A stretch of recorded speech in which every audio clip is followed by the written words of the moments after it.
8월 24일 누이푸는 수요 예배를 하나님 앞에 올려 드리겠습니다. 전능하사 천지를 만드신 하나님 아버지를 내가 믿사오며 그 외아들 우리 주 예수 그리스도를 믿사오니 이는 성령으로 잉태하사 동정녀 마리아에게 나시고 본디오 빌라도에게 고난을 받으사 십자가에 못 박혀 죽으시고 장사한 지 4일 만에 죽은 자 가운데서 다시 살아나시며 하늘에 오르사 전능하신 하나님 우편에 앉아 계시다가 저리로서 산자와 죽은 자를 심판하러 오시리라. 성령을 믿사오며 거룩한 공예와 성도가 서로 교통하는 것과 죄를 사하여 주시는 것과 몸이 다시 사는 것과 영원히 사는 것을 믿사옵나이다. 아멘.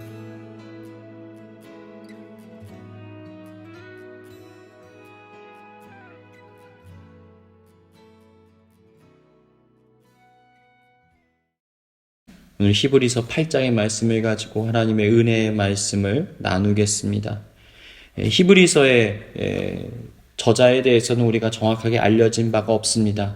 그러나 그 수신자가 누구인지에 대해서는 분명하게 알 수가 있습니다. 구원받은 모든 그리스도인, 그리고 특별히 그 중에서도 유대인들을 초점을 맞춰서 말씀을 기록하고 있는 거예요. 편지를 쓰고 있습니다. 왜냐하면 이들이 그리스도인으로 거듭난 신앙생활을 하다가 이 잘못된 사상에 영향을 받게 되는 문제가 발생하게 되었던 것이지요. 그래서 율법에 매여서 신앙을 잃어버리는 지경에 이르고 말았습니다. 그래서 이러한 모습들을 바라보던 히브리서 기자가 이들을 향하여서 영적인 편지를 기록해서 말씀을 전하고 권면하고 있는 것이죠. 또 오늘날 이 편지는 우리 모든 믿는 자들에게 또 주어지는 메시지입니다. 우리가 신앙생활을 하다 보면요, 은혜 안에 머물기보다는 도리어 율법 안에 머물러 있기가 참으로 쉬워요. 습관적으로 우리는 무언가 대가지불적으로 관계를 맺는 것에 익숙한 사람들입니다. 세상이 그렇지요. 모든 것이 율법적입니다. 죄를 지으면 처벌을 받는 것이고 좋은 일을 하면 그것에 대해 칭찬을 받는 것이 이 세상의 이치이지요. 그런데 이러한 세상 속에서 우리가 어떠한 문제가 자리할 때가 있습니까? 신앙생활도 율법에 매인 신앙생활을 하기가 참으로 쉽다라는 거예요. 나도 모르는 사이에 하나님하고 개혁적인 조건과 관계를 맺기가 참으로 쉽다라는 것입니다. 그런데 하나님께서는 이러한 관계를 맺기를 기뻐하지 않으신다라는 거예요. 그래서 이제는 율법의 조항에 매여있던 우리의 삶이 은혜와 자유의 복음 안에 머물기를 하나님이 간절히 원하시고 기뻐하신다라는 것입니다. 전에는 우리가 율법의 매인 자였지만 이제는 새 언약을 붙들고 이제 복음의 은혜를 누리는 자로 이 땅을 살아가게 되었음을 믿으시게 주님의 이름으로 축복합니다. 우리가 히브리서 7장에 먼저 말씀을 한번 돌이켜보면 예수님에 대해서 설명을 하는 내용이 등장해요. 대제사장의 직분을 가지셨다. 그분은 아론의 계열에 따라서 혈통적으로 대제사장이 되신 것이 아니라 멜기세덱의 반차를 따른 하나님의 대제사장으로 부르심을 받았다라는 것을 전하고 있습니다. 우리와 하나님의 사리를 연결하고 중보하시는 분이라는 거예요. 그러니까 예수 그리스도께서는 위대하시고 전능하시다라는 것을 말하고 있는 것입니다. 여러분, 우리가 구세주라고 하면 무엇을 의미하는 거예요? 나를 구원하시고 나의 주인이 되시는 분이 바로 예수 그리스도이심을 말씀하고 있는 것입니다. 우리는 이것을 믿는 자들이라는 거예요. 그래서 이 하나님과 우리의 사이를 연결해주는 이 예수 그리스도를 온전히 믿어야 한다는 것을 7장에서 지금 전하고 있는 것입니다. 요세푸스의 기록에 따르면요, BC 70년까지 대제사장이 몇 명이었냐면 인간의 혈통을 가진 대제사장이 83명이었습니다. 근데 이들은요, 어떤 대제사장들이에요? 백성들의 죄를 하나님 앞에 용서를 구하고 중보하고 있기는 하지만 정작 자신의 죄조차 해결하지 못한 자들입니다. 그래서 먼저 하나님께 나아가기 위해서는 자신의 죄에 대한 회개를 하고 자신의 죄에 대해서 피를 뿌려서 대속받아야 되는 그런 존재들이었어요. 그리고 그들의 계승이 되려면 죽어야 되는 거예요. 83명이 계속해서 죽어가면서 그 대가 계승이 이어졌던 것이죠. 그 말은 무엇을 의미합니까? 죄의 삭은 사망이라는 거예요. 그들은 율법 안에서 완전함을 누리지 못했다라는 것을 의미하는 것입니다. 그런데 예수 그리스도께서는 어떤 분이십니까? 죄를 완전하게 해결하신 분이에요. 그리고 죄가 없으시기 때문에 죽음을 이기고 부활하셔서 하나님의 보좌 우편에 앉아 계신다라는 것입니다. 그렇다면 그 대제사장 되신 예수 그리스도를 통하여서 우리는 죄의 문제를 완벽하게 해결받을 수 있다라는 사실을 우리는 깨달을 수가 있는 것입니다. 성경은 우리에게 이렇게 말합니다. 단번에 자기를 들여 구원을 이루셨다. 7장 26절부터 27절 말씀을 제가 한번 읽어볼게요. 중요한 말씀이기 때문에 전에 있던 말씀이지만 한번 보겠습니다. 이러한 대제사장은 우리에게 합당하니 거룩하고 악이 없고 더러움이 없고 죄인에게서 떠나 계시고 하늘보다 높이 되시니라. 그는 저 대제사장들이 먼저 자기 죄를 위하고 다음에 백성의 죄를 위하여 날마다 제사 드리는 것과 같이 할 필요가 없으니 이는 그가 단번에 자기를 들여 이루셨음이라. 예수님께서 단번에 자기를 들여서 구원을 이루셨다라는 것입니다. 우리에겐 이런 질문이 있어요. 우리가 계속 죄를 지을 수밖에 없는 죄인들인데요. 그러면 매 순간 우리가 예수님의 십자가를 묵상하고 매 순간 우리가 용서를 받아야 되는 죄인입니까? 혹시 오늘 내가 하나님 회개하지 않으면 혹시 내가 오늘 지은 죄로 인해서 지옥에 가는 것은 아닐까요? 이런 고민들이 있어요. 그래서 과거에 어떤 분들을 살펴보면 이 침례를 마지막에 받아요. 세례를 마지막에 받아요. 왜 그렇습니까? 죽기 직전에 세례를 받아야 내 마지막 죄가 다 사함을 받고 천국에 갈 수 있다라고 믿었던 거예요. 그런데 정말 그러합니까? 오늘 본문에는 이러한 해답이 나와 있어요. 단번에 자신을 들여서 죄의 문제를 해결하셨다는 거예요.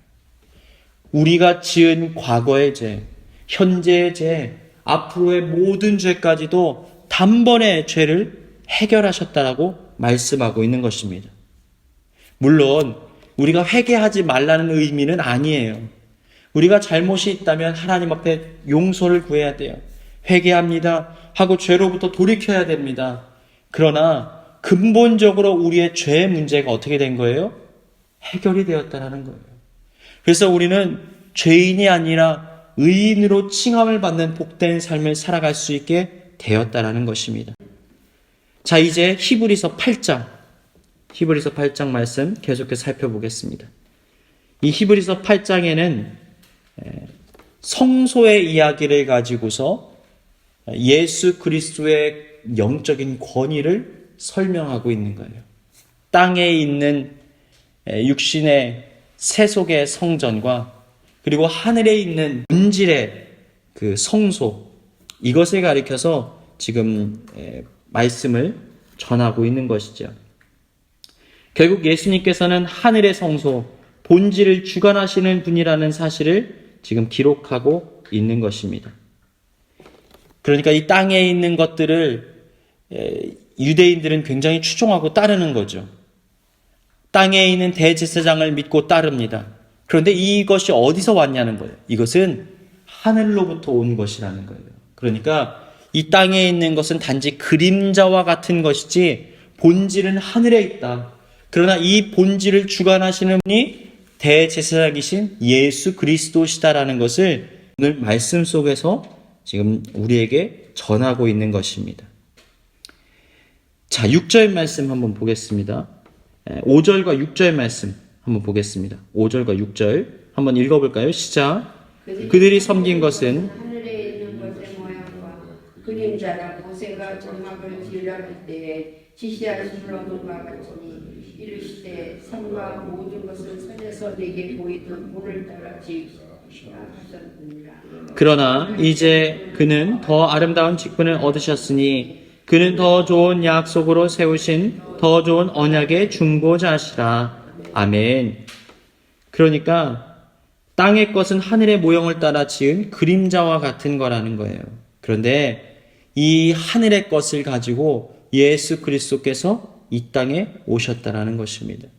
그리고 우리의 중보자로서 또 우리의 대제사장으로서 우리의 죄악을 도말하시고 하나님과 우리의 깨어지고 끊어진 관계를 연결하셨다라는 것입니다. 여러분, 성경에 보면 크게 두 부류로 나눠져요. 구약이 있고 신약이 있어요. 구약은 뭐예요? 옛 약속입니다. 신약은 뭐예요? 새로운 약속이에요. 이 옛 약속이 무엇을 의미합니까? 율법을 말해요. 율법. 본래는 하늘에 있는 그 하나님의 성품을 땅의 그림자로 투영해서 보여준 것이 율법이에요. 그런데 문제는 뭐냐면 이 율법이라는 것은 우리가 지킬 수 있는 영역의 것이 아니라는 거예요. 세상 누구라도 하나님의 성품에 도달할 수 있는 인물이 어디에 있단 말입니까? 하나님의 성품을 따를 수 있는 사람이 어디 있어요? 그럴 수 없기 때문에 우리는 다 죄인이라는 사실을 깨달을 수밖에 없다는 것입니다. 그런데 문제가 있습니다. 9절 말씀을 한번 보십시오. 9절. 또 주께서 이르시기를 이 언약은 내가 그들의 열조의 손을 잡고 애굽 땅에서 인도하여던 내던 날에 그들과 맺은 언약과 같이 아니하도다. 그들은 내 언약 안에 머물러 있지 아니하므로 내가 그들을 돌보지 아니하였다라는 거예요. 이게 무슨 얘기냐면요. 율법은 조건적입니다. 율법 조문들을 살펴보십시오. 네가 이것을 하면 복을 받고 네가 이것을 지키지 아니하면 저주가 임하게 된다 라고 말하고 있어요. 신명기의 내용들이 그런 내용 아닙니까? 네가 하나님의 말씀을 청종하여 듣고 이러한 복된 삶을 살면 네가 나가도 복을 받고 들어가도 받고 떡방죽 그릇이 복을 받고 네 자녀들이 복을 받고 이런 역사가 일어난다라는 거예요. 그러나 삼가 하나님의 말씀을 경외하지 않고 청종하지 아니하면 네가 들어가도 저주를 받고 나가도 저주를 받고 그 고통 가운데 죄의 문제 가운데 매이게 된다는 것을 말하고 있는 것입니다. 이 십계명의 돌판에 세워졌던 이 언약, 이 율법이라는 것은 결국은 우리로 하여금 하나님의 은혜를 누리지 못하도록 만들어요. 그래서 성경이 뭐라고 말합니까? 그들이 하나님의 언약 가운데서 벗어나게 되었을 때 내가 그들을 돌보지 아니하였다라는 말이 나오고 있는 거예요. 사랑하는 여러분, 만약 율법의 잣대로 우리의 신앙생활을 살아간다면 누가 하나님의 은혜를 누릴 자격이 있다라고 감히 말할 수가 있겠습니까? 율법에서 벗어나시길 주님의 이름으로 축복합니다. 이제는 예수 그리스도를 통하여서 우리 안에 새 언약이 주어졌다라는 거예요. 10절 말씀 한번 보십시오. 10절 말씀. 또 주께서 이르시되 그날 후에 내가 이스라엘 집과 맺을 언약은 이것이니 내 법을 그들의 생각에 두고 그들의 마음에 이것을 기록하리라. 나는 그들에게 하나님이 되고 그들은 내게 백성이 되리라. 예수 그리스도께서 십자가에 달려 죽으심으로 말미암아 우리의 죄가 단번에 해결되어졌다라는 것입니다. 하나님께서 일방적으로 우리에게 은혜와 사랑을 베푸시기로 작정하셨다라는 거예요. 과거에는 조건적이었어요. 너가 이걸 해야 내가 너한테 사랑을 줄 거야. 근데 오늘날에는 이렇게 말씀하시는 거예요. 네가 비록 아무것도 주지 못할지라도 내가 너를 위하여 십자가에서 물과 피를 다 쏟은 사실을 믿기만 하면 너에게는 이러한 은혜의 복이 내리게 될 거야. 주님이 우리 가운데 찾아오시는 놀라운 역사가 일어나게 된 거예요. 내 법을 그들의 생각에 두고 그들의 마음에 이것을 뭐 한다고요? 기록한다라고 성경이 말하고 있는 거예요. 구약의 율법은요, 십계명 돌판에 새긴 거예요. 그것은 항상 봐야 되는 거예요. 우리의 모습을 비춰봐야 되는 것입니다. 항상 내가 이 죄를 범하지 않았는지 우리가 두려움과 떨림 속에 돌판 앞에 서야만 하는 거예요. 그런데 이제는 성경이 뭐라고 말합니까? 신약, 새로운 약속, 은혜는 너의 마음과 생각 속에 이것을 기록한다라는 거예요. 어떻게 그런 일이 일어날 수가 있습니까? 이것은 우리 안에 사랑으로 새겨져 있기 때문입니다. 여러분, 사랑이라는 것은 내 마음 가운데 빛으로 남아 있어요. 은혜로 남겨져 있어요. 그래서 내가 이것을 지우려고 해도 이 감정과 이 마음이 우리로 하여금 감동을 느끼게 만드는 거예요. 예수 그리스도께서 자신의 생명을 바쳐서 우리를 구원하여 주신 그 은혜가 지금 우리의 마음 가운데 심겨져 있고 새겨져 있다는 것입니다. 더 이상 우리가 구약의 율법을 바라보듯이 두려움과 떨림으로, 의무감과 책임감으로 우리가 하나님을 대할 것이 아니라 이제는 나에게 은혜를 베푸신 은혜의 하나님 앞에 더욱더 가까이 나아갈 수 있는 놀라운 축복이 임하게 되었다라는 거예요. 사랑하는 여러분, 이제는 우리가 은혜 안에 머물고 있다는 사실을 깨달으시길 주님의 이름으로 축복합니다. 새 언약의 대제사장 되시는 예수 그리스도께서 우리로 하여금 구원의 은혜, 십자가의 은혜가 다시 한번 우리의 마음 가운데 새겨지기를 원하고 계십니다.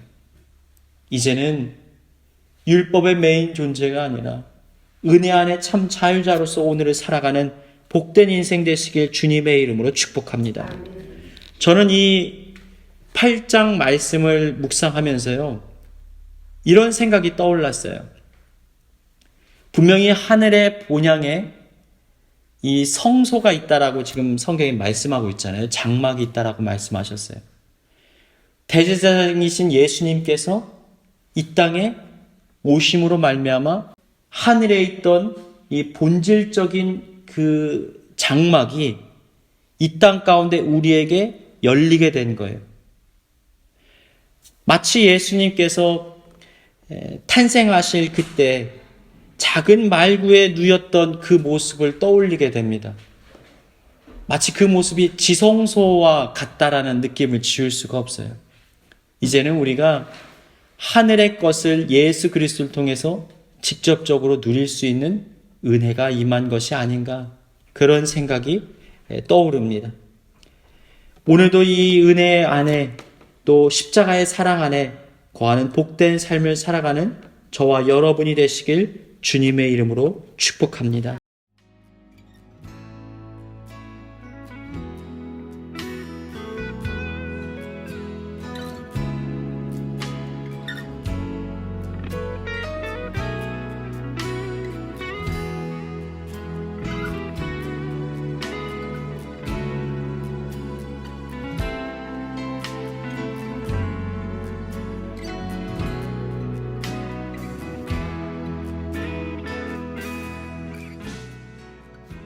이 시간 교회 주신 공동의 기도 제목을 가지고 다 같이 기도하시겠습니다. 첫 번째로, 낙심하게 만드는 문제의 상황 속에서 우리의 연약함을 진단하고 기도로 주님께 도우심을 간구하게 하여 주옵소서. 나에게 닥쳐진 문제들을 믿음의 눈으로 해석하게 하시고 문제 앞에서 하나님께 더욱 가까이 나아가게 하여 주옵소서. 불안과 두려움이 가득한 세상 속에서 주님의 위로와 평화가 임하게 하여 주옵소서. 이 시간 다 같이 기도하시겠습니다.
이제는 우리 구주 예수 그리스도의 크고 깊은 은혜와 아버지 하나님의 한없으신 사랑하심과 보혜사 성령님의 우리와 늘 함께 하심의 은혜가, 십자가에서 우리의 모든 죄와 허물을 대속하시고 하나님의 자녀로 삼아주신 주님의 은혜를 가슴에 새기고 오늘을 살아가길 소망하는 여기 모인 주님의 자녀들 가운데 이제로부터 영원까지 함께 하시기를 간절히 축원하옵나이다.